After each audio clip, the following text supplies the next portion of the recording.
Iglesia Presbiteriana Reformada de México Sinaí. Creer, caminar y compartir el Evangelio. Bien, hermanos, pues estamos en nuestra serie de sermones en el libro de la primera carta a los Corintios, ¿verdad? Y estamos estudiando la carta que el apóstol Pablo le envía a una iglesia que tiene bastantes problemas prácticos y teológicos, ¿no? La iglesia de Corinto, hermanos, seguramente podría espantarnos a muchos de nosotros. Una iglesia llena de toda clase de problemas, de divisiones, de doctrinas falsas siendo apropiadas. En fin, el gran problema de la iglesia corintia, hermanos, es que ellos quieren traer la cultura corintia pagana a la iglesia. Ellos quieren que la iglesia se dirija, se conforme, se gobierne como lo hace la Corinto pagana. Y es por esto mismo que una y otra vez el apóstol Pablo insiste en recordarles que ellos son corintos. Pero no solo eso, son la iglesia de Dios en Corinto. Su identidad, por tanto, ya no depende principalmente de dónde nacieron o dónde radican. Su identidad está profundamente enraizada en la realidad de que le pertenecen a Dios, de que el Señor ha puesto su nombre en ellos y que por tanto son llamados a una vida distinta al resto de los corintios, una vida distinta a aquellos que no son iglesia de Dios. Y es por eso que en el capítulo 5, para nosotros, ¿no? Es por eso que en el capítulo 5 el apóstol Pablo pasa a tratar un tema particular que es en gran manera escandaloso, no solo dentro de la iglesia, sino también fuera de ella. Un hombre que probablemente estaba cometiendo incesto con su propia madre o que quizás estaba cometiendo adulterio con su madrastra. Fuera cual fuera el caso, es algo terrible, ¿no? Y la semana pasada veíamos que los corintios habían cometido un gran problema. Lejos de lamentarse, lejos de dolerse, lejos de preocuparse por esto que conocían de este hombre, se gloriaban, se vanagloriaban de este pecado. Y por eso la semana pasada veíamos, hermanos, la actitud que debemos tener hacia el pecado. El pecado debe traer al corazón del creyente lamento, tristeza, dolor, sea por tus propios pecados o por los pecados de la iglesia. Pero ahora, hoy, hermanos, estaremos viendo que no basta con solo lamentarse. Hay que tomar cartas en el asunto. No es solamente derramar lágrimas por el pecado, sino que hay que confrontar el pecado, hay que atender el pecado con todo lo que sea necesario a fin de que éste sea cortado. El pecado, hermanos míos, no debe ser tolerado ni en el corazón ni en la práctica de la iglesia. Así que para esto, veamos lo que el apóstol Pablo le dice a los corintios aquí, en los versículos 3 al 5 que hemos leído. Y estaremos, hermanos míos, mirando qué es la disciplina eclesiástica. Estaremos buscando en el Señor explicar el significado, así como el propósito de la disciplina en la iglesia, mostrando que aún algo tan severo como la entrega a Satanás es un acto de amor que busca la restauración del pecador y la pureza de la iglesia. El pecado no solo debe ser lamentado, debe ser atendido. Y debe ser atendido con prontitud, con seriedad y con valor. ¿Sí, hermanos? Si me permiten resumir el sermón del día de hoy, es esto. El pecado, hermanos míos, no solamente debe ser lamentado, debe ser atendido con prontitud, no para mañana, hoy, con seriedad, no como quien cuenta un chiste, y con valor, con mucha valentía. Así que veamos el texto, hermanos, y dividiremos nuestro estudio en 3 encabezados principales. En primer lugar, veamos la autoridad eclesiástica en la disciplina. Veamos en primer lugar la autoridad eclesiástica en la disciplina. Versículo 3 y 4. dice, ciertamente yo, como ausente en cuerpo, pero presente en espíritu, ya como presente he juzgado al que tal cosa ha hecho. En el nombre de nuestro Señor Jesucristo, reunidos vosotros y mi espíritu, con el poder de nuestro Señor Jesucristo, la primera frase del versículo 5, el tal se ha entregado a Satanás. Vean, hermanos, todo el preámbulo que presenta el apóstol Pablo antes de decir, entreguen a Satanás. Estos dos versículos, versículos 3 y versículos 4, nos enseñan mucho acerca de la disciplina eclesiástica. De hecho, en algún momento, hermanos, pensé en poder hacer 3 sermones de estos 3 versículos, pero sentí que podía perderse el hilo unificador de toda esta porción. Así que decidí tratarlo como un todo. Pero versículo 3 y versículo 4 nos enseñan muchísimo acerca de la disciplina. Vamos a ver rápidamente algunos puntos, ¿no? Lo primero es que vean, hermanos míos, que a diferencia de los corintos, la iglesia de Corinto, que había dejado pasar el asunto de esta inmoralidad sexual y que se hacían de la vista gorda, tirándose la pelotita el uno al otro, e incluso otros celebrando esta atrocidad que había en medio de ellos por el pecado, el apóstol Pablo atiende el asunto con urgencia. No pospone el tema. No dice, bueno, cuando yo llegue a lo mejor haré algo. Él pronto toca el asunto y lo trabaja. Véanlo. Ciertamente yo, como ausente en cuerpo, pero presente espíritu, ya como presente. No mañana, no en un mes que yo vaya, no algún día que yo los visite, ya. Como presente en espíritu, he juzgado al que tal cosa ha hecho. ¿Qué nos enseña esto, hermanos míos? Vemos que el apóstol Pablo le da urgencia al tema. El apóstol Pablo, hermanos míos, no se hace de la vista gorda. Trata el tema tan oportunamente como le es posible. Y él deja ver, hermanos, que quiere reunirse con la iglesia para personalmente atender algunos asuntos. Pero en este tema en particular, ni siquiera se espera eso. Dice ausente en el cuerpo porque es muy probable que él esté en Éfeso, una ciudad bastante distante, de varios días, incluso semanas de viaje. De tal manera que él dice, aunque no estoy allí en el cuerpo, estoy distante, como si lo estuviera en el espíritu. Les digo, ya lo atendí. No vamos a darle rodeos, no vamos a darle vueltas, ya he juzgado. Esto nos enseña, hermanos, que cuando el pecado, y especialmente pecados escandalosos, se presentan en la iglesia, no debemos dudar, no debemos darle tiempo, debemos atenderlo oportunamente, con urgencia. Pero el versículo 4 todavía añade más, dice, en el nombre de nuestro Señor Jesucristo. Pablo va a dar una orden disciplinaria a la iglesia, hermanos míos, pero no lo hace en el nombre del apóstol Pablo. No es su propia autoridad. No es el apóstol Pablo diciendo, bueno, yo soy un apóstol, yo tengo el poder para hacerlo. No. ¿A qué apela Pablo para poder llevar a cabo este dictamen disciplinario? Al Señor Jesucristo.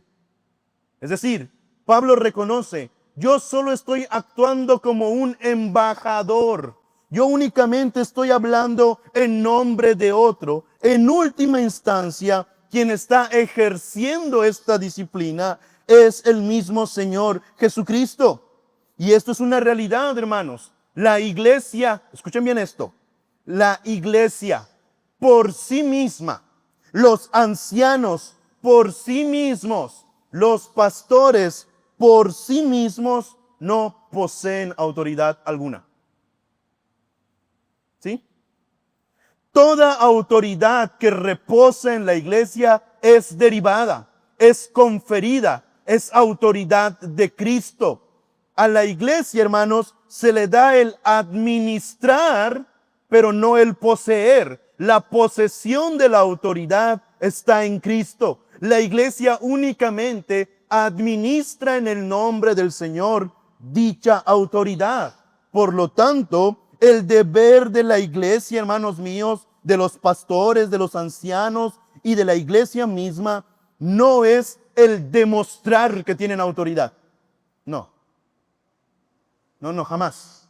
El deber de los líderes de la iglesia, los pastores y la iglesia misma al ejercer disciplina, no es demostrar que tienen autoridad, sino, hermanos míos, ejercer la autoridad de Cristo en medio de ella. Porque la cabeza de la iglesia, fuente suprema y única de toda autoridad, es Cristo mismo. Por eso Pablo dice, lo que voy a hacer lo hago en el nombre de nuestro Señor Jesucristo. Pero tercero que vemos aquí, que la autoridad eclesiástica, hermanos, no reposa sobre una sola persona. El ejercicio de la autoridad eclesiástica no reposa sobre una sola persona. Versículo 4. En el nombre de nuestro Señor Jesucristo, reunidos vosotros y mi espíritu con el poder de nuestro Señor Jesucristo, el tal se ha entregado a Satanás. ¿Se dan cuenta que Pablo llama a la congregación? Reunidos vosotros con mi espíritu.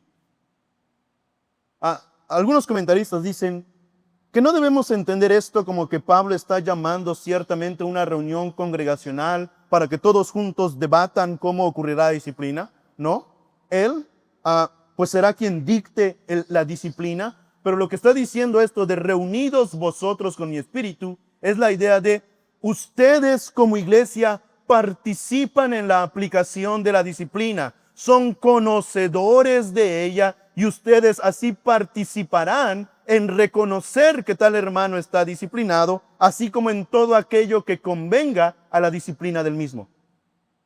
Por lo tanto, hermanos, en este aspecto, la disciplina no puede ser ejercida por una sola persona. ¿A qué me refiero? Voy a utilizar algo que comúnmente he escuchado entre varios de ustedes, hermanos, y sé que no lo dicen en serio, al menos eso espero, pero quiero usarlo para puntualizar esto. Algunas veces, ¿no? De repente están echando relajo y yo llego, ¿no? Y creo que algunos me ven como un enemigo de la diversión, ¿no? O sea, están echando relajo, yo llego y dicen, ay, nos va a disciplinar el pastor, ¿no? Y yo me pongo triste, hermanos, porque no me permiten a veces participar del relajo, ¿no? Pero lo que voy es esto, dicen, nos va a disciplinar el pastor. Hermanos, esa es una idea equivocada. Yo solo, como individuo, como particular, no tengo ninguna capacidad de decirte, hermano, estás disciplinado. No tengo el derecho de llamarte a la oficina en privado, en secreto y decirte, hermano, me enteré de esto, mira, a partir de ahora estás disciplinado. No. La disciplina eclesiástica demanda el carácter colectivo. La iglesia presbiteriana, no lo vamos a trabajar ahorita a profundidad, pero la iglesia presbiteriana por eso mismo sostiene el principio de ancianos en la iglesia. Un presbiterio en la iglesia, lo que nosotros llamamos consistorio, donde un consejo de ancianos, un consejo de pastores trata estos asuntos y después los da a conocer públicamente cuando así es requerido, cuando realmente la disciplina es aplicada. Porque miren, ni el apóstol Pablo dice, yo mismo solo me encargaré de esto. Incluye a la iglesia. Yo en el nombre del Señor Jesucristo, versículo 4, reunidos con vosotros en el Espíritu, ejerciendo el poder del Señor Jesucristo. Hermano, por favor, no caigamos en la mentira de ciertos grupos cristianos o religiosos donde hay una persona que se empodera en la iglesia y que pareciera puede de manera arbitraria decir, tú, si no hacen lo que quiero, van a la disciplina. No, la disciplina tiene que ejercerse en el nombre del Señor, por tanto, a través de parámetros bíblicos y tiene que ejercerse de una manera colegiada. No hay un individuo al cual el Señor le diga, tú puedes encargarte solo. La disciplina en la iglesia, por tanto, hermanos, vemos aquí, tiene este carácter. Pero por último, lo que quiero ver es esta realidad. Todo lo que hemos dicho demuestra algo, hermanos míos. La iglesia, no como individuos sueltos, sino la iglesia como cuerpo de Cristo, la iglesia local como cuerpo del Señor Jesucristo, ha recibido el ejercicio de la autoridad para juzgar y disciplinar.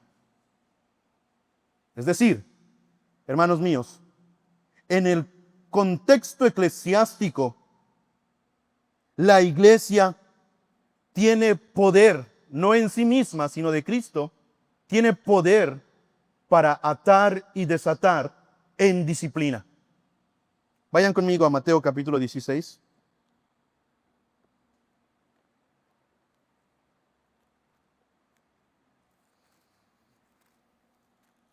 Mateo 16.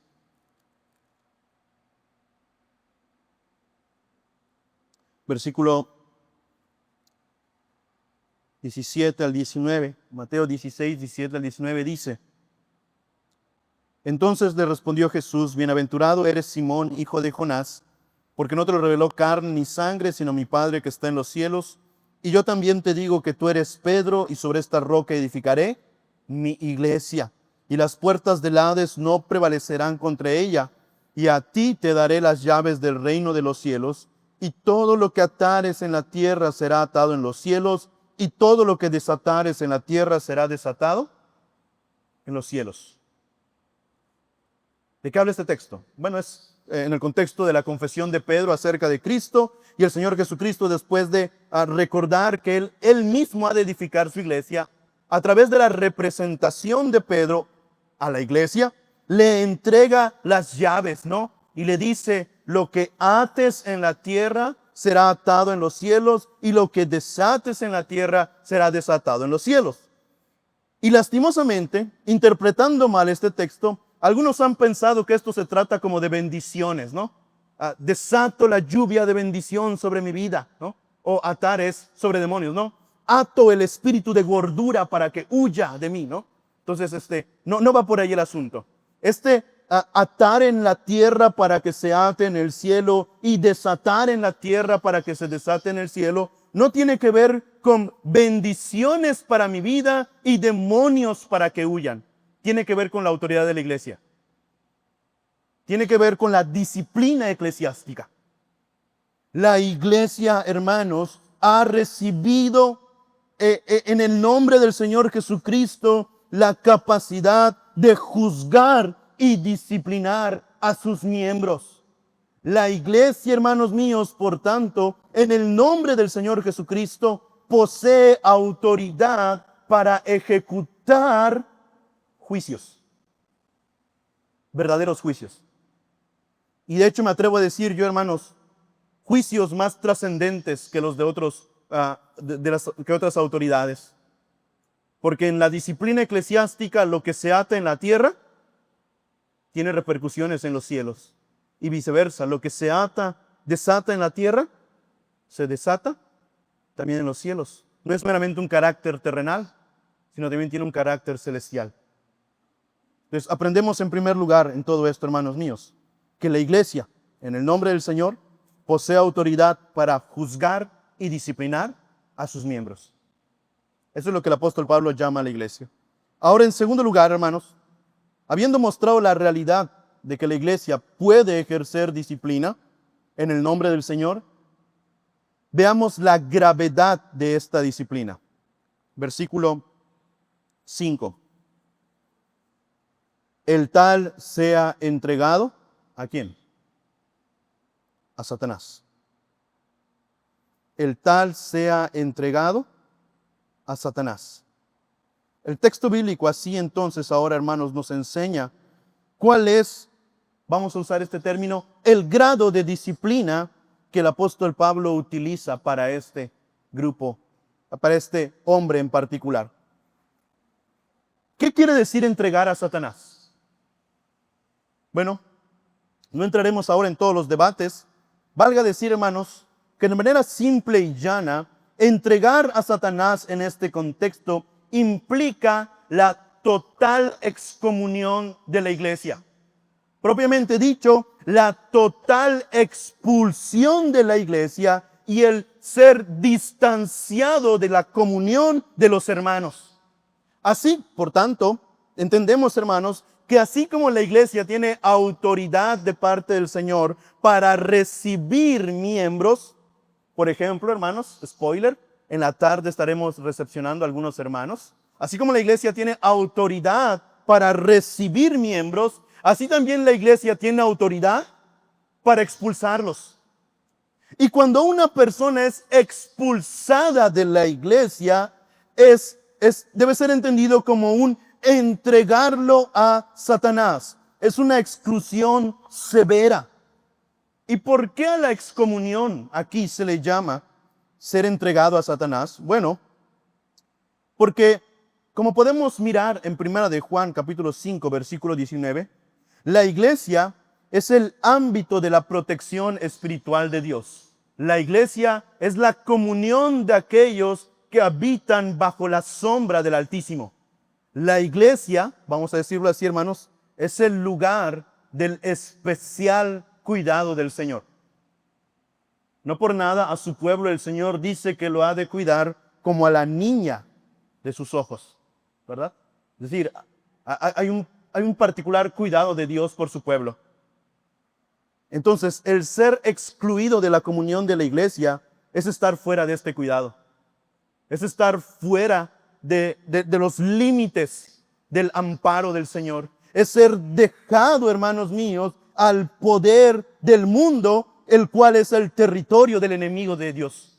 El mundo es el territorio de Satanás. Y no entendamos el mundo como el planeta, sino el mundo como sistema que se opone a Dios y a su reino. El mundo, hermanos míos, es quedar expuesto al poder de Satanás, a la tentación, al poder esclavizador de Satanás. De tal manera que cuando una persona es excomulgada de la iglesia, estamos declarando que no pertenece a la iglesia, que pertenece al mundo y que como alguien que pertenece al mundo va a vivir bajo la esclavitud, bajo el poder y los tormentos del mismo diablo.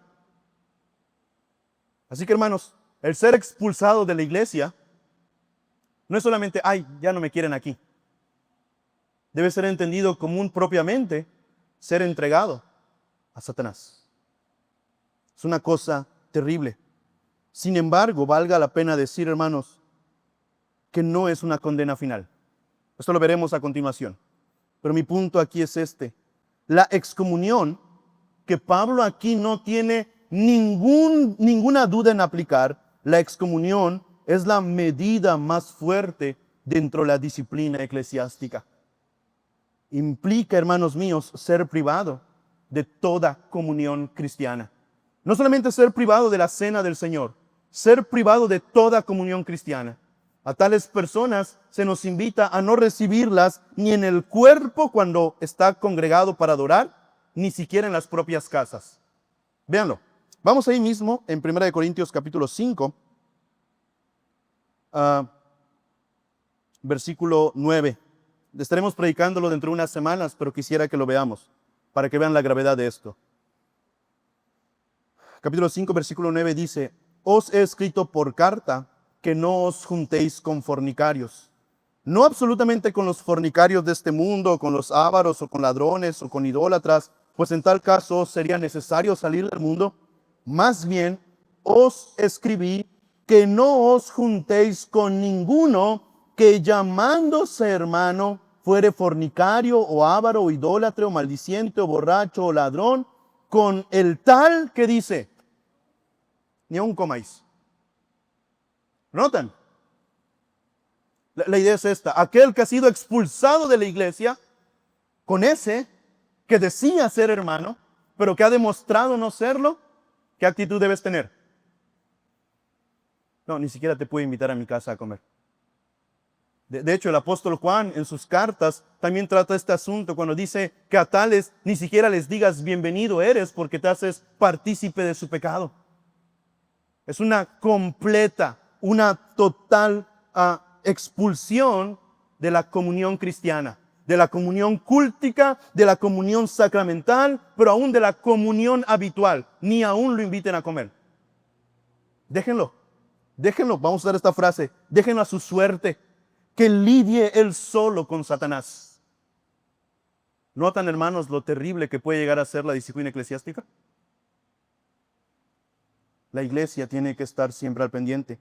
En 1 Timoteo 1:20 Vemos otro caso donde el apóstol Pablo aplica esto con Himeneo y Alejandro, a quienes asegura haber entregado a Satanás para que ellos aprendan a no blasfemar. Y una vez más, en ese texto vemos que no es una condena final, sino un medio de corrección. Es decir, aún en esto se busca la salvación de la persona. Pero lo que quiero notar en este punto, hermanos, es la gravedad de la disciplina eclesiástica. No es un juego. No es un juego. ¡Ay, me disciplinaron! No. No es un juego, es algo sumamente serio. Hay personas que temen profundamente algún día pisar la cárcel. Y es algo digno de ser temido. Pero hermanos, mucho más temible debe ser la idea de que algún día lleguemos a ser excomulgados del pueblo de Dios. Eso es aún peor.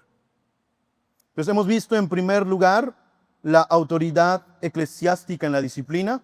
Hemos visto en segundo lugar la gravedad de la disciplina eclesiástica. Ahora en tercer lugar, hermanos míos, veamos el propósito de la disciplina eclesiástica. ¿Por qué el Señor ordena esto? ¿Por qué el Señor, por medio de su siervo Pablo, lleva a cabo esto en Corinto? Versículo 5. El tal se ha entregado a Satanás para destrucción de la carne, a fin de que el espíritu sea salvo en el día del Señor Jesús. Wow. ¿Para qué el apóstol Pablo decide entregar a este hombre a Satanás, tal como lo hizo con Alejandro e Himeneo?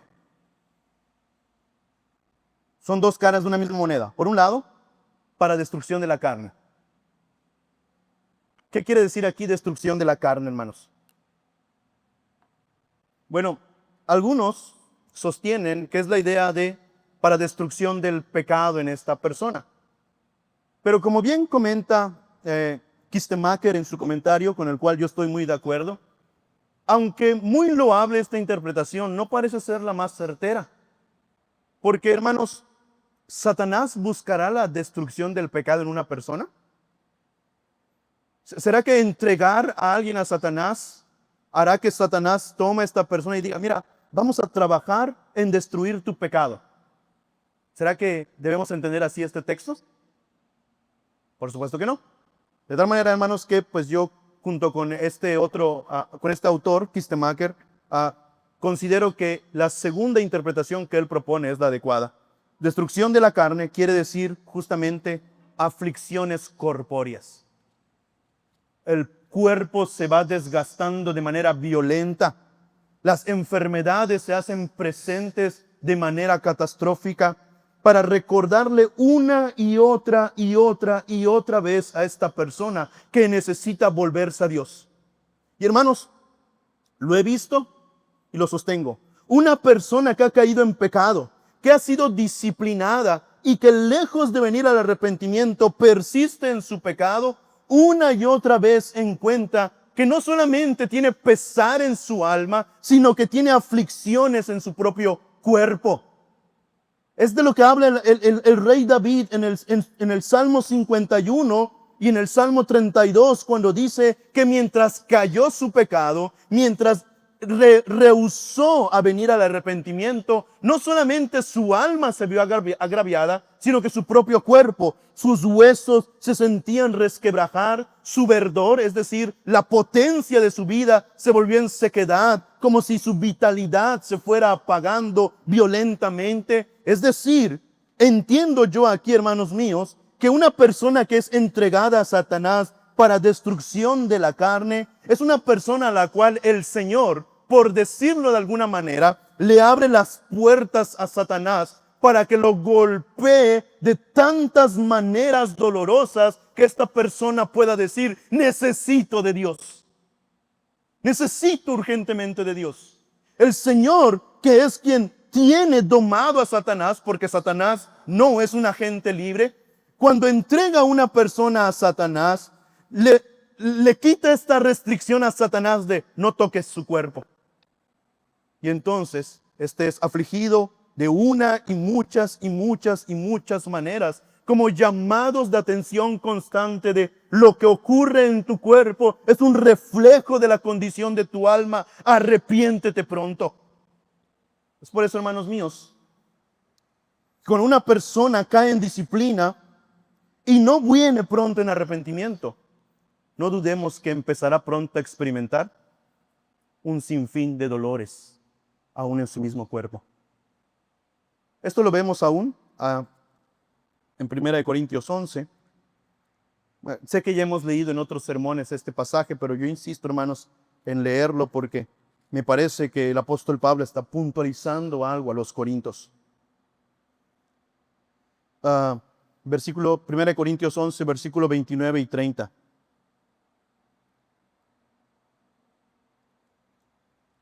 Versículos 11, 1 Corintios 11, versículos 29 y 30 dice: porque el que come y bebe indignamente sin discernir el cuerpo del Señor, juicio come y bebe para sí, por lo cual hay muchos enfermos y debilitados entre vosotros, y muchos incluso duermen. ¿Notan la misma idea? ¿Qué trae a la vida de aquellos que toman indignamente la mesa del Señor? ¿Solamente pesar en el alma? No. También aflicciones en su propio cuerpo.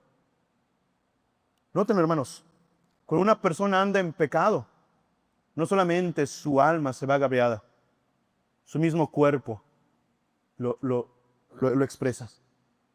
Envejecen rápidamente, ¿no? A alguien que tiene 30, 40 años, de repente lo ves así ya muy acabado, ¿no? Ahora, no estoy diciendo que todas las personas que se ven acabadas están en pecado. Estoy diciendo una persona que está en disciplina y que no se arrepiente, pronto viene a esto. Porque el Señor permite que Satanás esté allí aguijoneándolo como una manera en la que el Señor le llama la atención y le dice: date cuenta de tu realidad. Si no puedes considerar tu alma, considera tu cuerpo y que éste te deje ver que necesitas venir pronto al Señor para destrucción del cuerpo. Pero en segundo lugar, volvamos a 1 Corintios 5.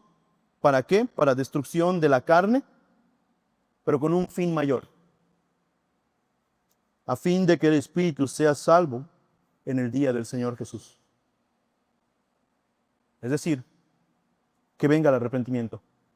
Que venga realmente humilde, humillado delante del Señor, rogando por gracia y restauración.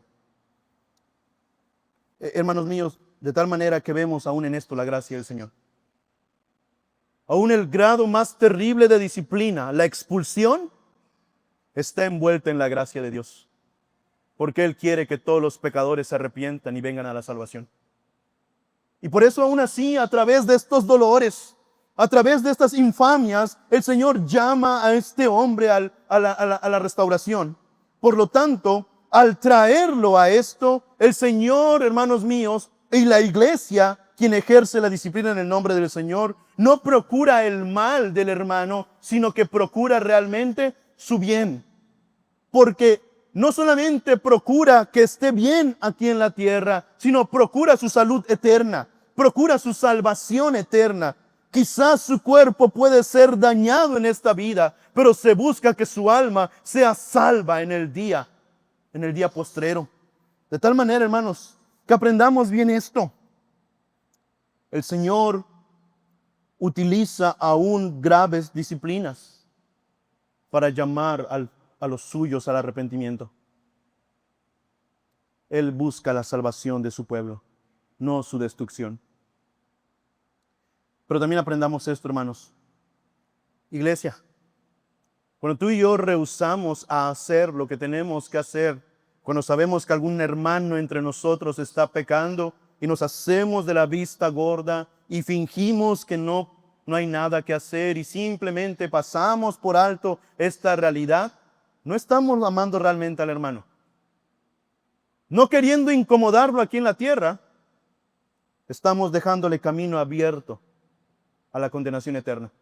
Solapándole su pecado aquí en la tierra. Ay, mira, está bien, no te voy a decir nada. Mira, bueno, cada quien con Dios, ¿verdad? Mira, pues yo soy tu amigo, yo soy tu hermano. ¿Cómo crees que yo te voy a dar la espalda? Bueno, haciendo eso, tú quedas bien con él aquí en la tierra.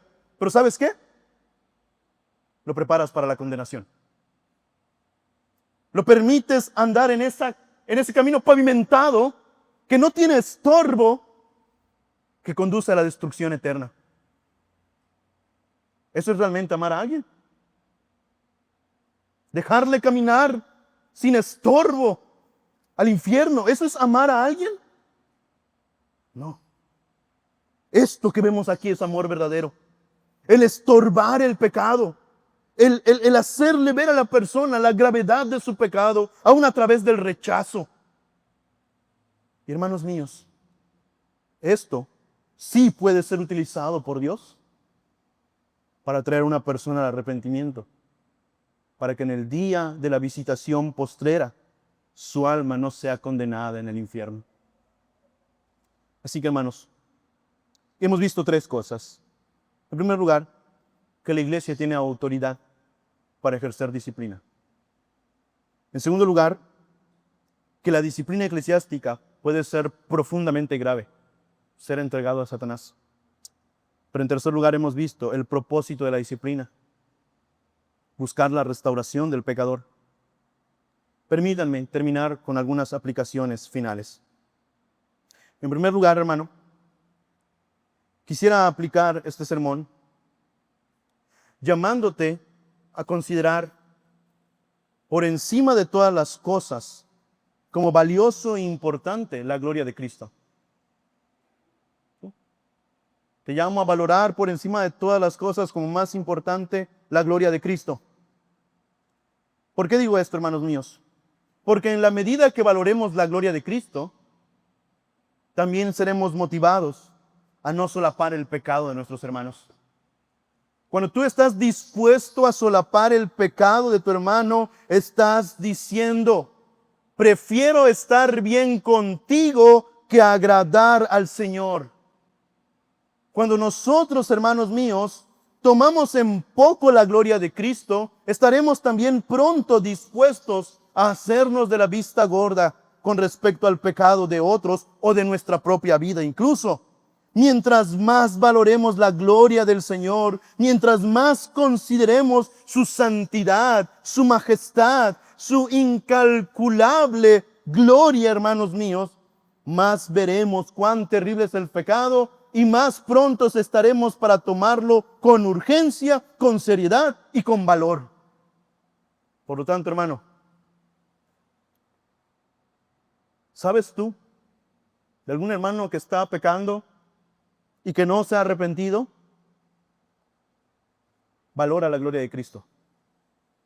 Por amor de Cristo, para la gloria de Cristo, haz algo. No te hagas de la vista gorda. Por amor a Cristo, por amor a la gloria del Señor Jesucristo, haz algo. Allí en Mateo capítulo 18 encontrarás un proceso claro. Ve primero a solas a hablar con Él. Si no hiciere caso, llama a testigos. Y si no oyera a los testigos, dilo a la iglesia. Y si no hace caso a la iglesia, ¿qué dice el Señor Jesús? Tenlo por gentil y publicano. ¿Qué quiere decir eso? Que la iglesia lo entrega a Satanás. Hermano, ruega al Señor que valores por encima de todas las cosas la gloria de Cristo. Pero en segundo lugar, hermanos, este es un llamado también a que cada uno de nosotros mire a su propio corazón. Es un llamado a que cada uno de nosotros mire a su propia vida. Porque, hermanos, ¿no somos acaso dignos de disciplina? ¿No somos acaso, hermanos, todos los que estamos aquí, dignos de pasar vergüenza por causa de nuestros propios pecados? Oh, hermano, si se descubriera todo lo que piensas, si se descubriera todas tus palabras, si se descubrieran todos tus actos, ¿no habría algo por lo cual tú también deberías caer bajo la mano disciplinaria del Señor? ¿Quién de nosotros, hermanos, está libre de pecado? Puede lanzar la primera piedra.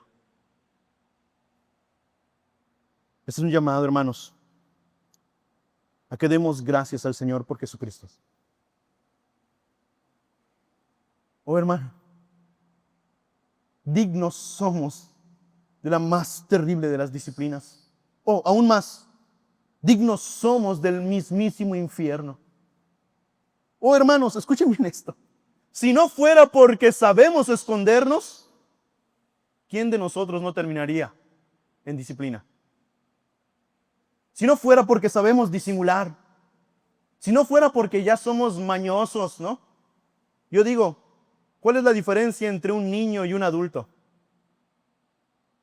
Que el adulto ya sabe disimular su pecado. Los niños no mucho, ¿verdad? Cuando tienen que gritar, gritan. Cuando tienen que llorar, lloran. Cuando tienen que hacer berrinche, berrinchean, ¿no? Los adultos buscamos maneras sutiles de disimularlo. Oh, hermanos, ¿entiendes? Que tal hombre del que se habla aquí en 1 Corintios 5, podríamos llegar a ser cualquiera de nosotros. ¿Y saben por qué no estamos en esa posición, hermanos? ¿Saben por qué no estamos en ese lugar? Por la gracia y la benevolencia de Cristo, quien fue a la cruz del Calvario a tomar tu lugar y mi lugar. Un afamado teólogo dijo una vez, esta es la gloria del Evangelio, que el único que podía juzgarnos vino a rescatarnos. Aquel que pudo venir con el dedo de juez señalando nuestra culpa, vino como un cordero para cargar nuestra culpa y librarnos de ella a través de su muerte y resurrección. Hermano mío, la única razón por la cual nuestro pecado no ha quedado expuesto en toda su vileza, en toda su porquería, es la gracia del Señor Jesucristo que nos sostiene. Y la única razón por la cual ya no caminamos por este pecado a la condenación es porque Cristo ya tomó nuestro lugar. En la cruz, Él sufrió nuestra condenación y solamente por Él el creyente puede decir, ya no hay más condenación. Hermano, tu libertad de la disciplina, ¿no? Tu libertad del castigo del pecado se debe al alto precio que Cristo pagó con su propia sangre. Así que, hermano, no te jactes. No, a mí nunca me han disciplinado en la iglesia. Bueno, solamente porque no podemos inspeccionar tus pensamientos y no pueden inspeccionar los míos. Solamente, hermanos míos, porque no hemos cometido pecados tan escandalosos, por eso no quiere decir que no hayamos pecado. Nuestra justicia al final del día no es nuestra propia obediencia, es la obediencia imputada de Jesucristo a nuestra cuenta. Justificados somos en Jesús y esa es nuestra gloria, que siendo pecadores, al mismo tiempo somos justos por la vida de Cristo en nosotros. Dale gracias al Señor por su gracia que ha derramado en tu vida. Pero en tercer lugar, también quiero aplicar este sermón, hermanos míos, llamándonos a que tratemos el pecado en la iglesia con urgencia, con seriedad y con valor. Por un lado, este es un llamado para mí y para los ancianos de esta iglesia. Me pongo yo delante junto con ellos. Oh, hermanos ancianos, hermanos pastores de esta congregación, responsables somos de la pureza de la iglesia. Oh, si estamos siendo cobardes para hacer lo que sabemos que tenemos que hacer, vengamos pronto al arrepentimiento, porque el Señor demandará de nosotros cuentas. El Señor demandará de nosotros cómo hemos cuidado de la grey que Él compró con su propia sangre y sobre la cual el Espíritu Santo nos ha puesto como obispos. Oh, pero aquí hablo tanto de los ancianos en funciones como no en funciones, porque el apacentar la grey del Señor no depende de tu lugar en la mesa consistorial, sino de tu llamado como anciano. Así que, hermano, en el nombre del Señor me llamo y te llamo a ti. Cobremos valor para que con urgencia y seriedad tratemos todo pecado en la iglesia. No todos terminarán en excomunión, eso es cierto. Ese es el grado último. Pero ningún pecado que pueda estar siendo de escándalo para la congregación debe ser tomado a la ligera. Pero también este mismo punto, hermanos, lo aplico a la congregación. ¿En qué sentido? Hermanos, aunque los pastores de la iglesia somos los primeros responsables, la congregación no por esto carece de responsabilidad. Oh hermanos, insten a sus ancianos, insten a los pastores de la iglesia a que hagan lo que saben que tienen que hacer. Pero ustedes mismos, hermanos, a lo mejor sin ser anciano de iglesia, sin ser pastor de la misma, eres llamado a estar al pendiente. Eres llamado a ir y confrontar al hermano con su pecado. Eres llamado a tomar el proceso bíblico y llevarlo hasta las últimas consecuencias. Pero pastor, es que voy a quedar como el malo de la película. Bueno, puede ser que en apariencia seas el malo, pero en el fondo lo que se busca, ¿qué es? La salvación, la reconciliación del pecador con Cristo. Y Santiago dice que quien así hace y hace volver a un hermano de su pecado, ha ganado un hermano, ha salvado a alguien de la condenación. De tal manera, hermano, que no temas quedar como el malo en esto por el bien del alma de tus hermanos. Oh hermano, no seas de aquellos que saben algo y lo andan chismoseando por todos lados. Porque andárselo contando a medio mundo no es tratar el asunto. Cuando el Señor nos ha dejado un modelo bíblico para que éste sea llevado a cabo. En el nombre del Señor también hago responsable a toda la congregación. Porque la disciplina en la iglesia no es un mero asunto de unos cuantos. Es un deber colectivo. Es nuestro deber como el cuerpo de Cristo. Pero en cuarto lugar, hermanos, también quiero hacer la siguiente aplicación. Hermano, esto es un llamado a que procures con toda devoción de tu alma la santidad. Hermano, ¿amas a Dios? ¿Amas la iglesia donde el Señor te ha puesto? Vive en santidad. Vive en pureza. ¿Por qué esperar a ser expuesto? ¿Por qué esperar a que esto terrible llegue a nuestras vidas? Vengamos pronto al arrepentimiento, vengamos pronto a la fe y andemos en novedad de vida. Andemos en santidad.